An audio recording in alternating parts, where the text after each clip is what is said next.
Zdravo dragi moji, u današnjem videu pokazat ću vam kako instant možete da očistite musave čaše i ovo mi se jako često dešava i to zaista ne podnosim kada operem čaše, a ostanu ovako fleke.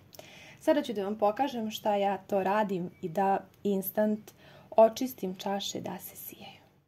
Za početak uzmite ovako jedan sunđer i pokvasite ga.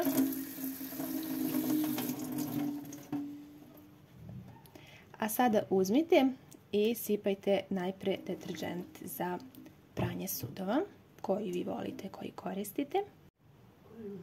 A zatim uzmite malo soli, ja ovako posvem po sunđeru.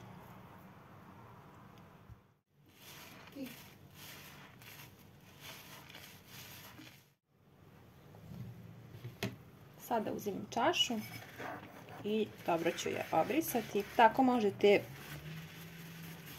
bilo koju staklenu činiju čašu, apsolutno sve od stakla možete na ovaj način da izribate i zaista bit će blistavo, čisto, sjajno i dezinfikovano, a zaista jako brzo. Sad ćemo isprati čašu.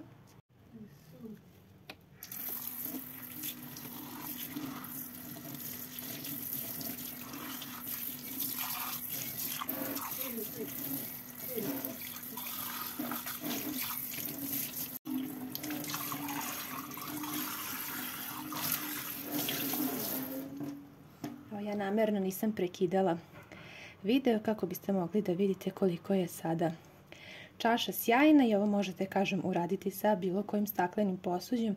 Biće zaista sjajno, tako da preporučujem da uvek imate malo soli pored i zaista fantastično radi ovaj posao. Sada ćemo uzeti još jednu čašu. Postupak je naravno isti. Malo pokvasiti sunđer. Zatim pospite malo soli. Sad možete i malo manje, s obzirom da je već druga čaša. I uzmite i dobro izribajte čašu.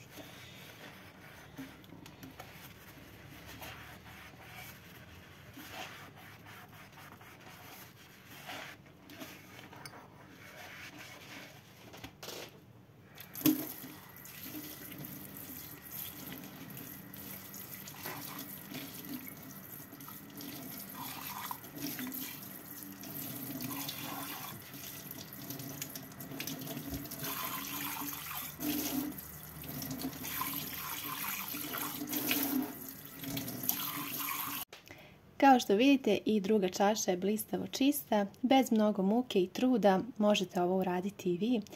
Tako da isprobajte ovaj trik i javite mi vaše utiske. Hvala vam mnogo što ste pogledali ovaj video i ljubim vas sve puno.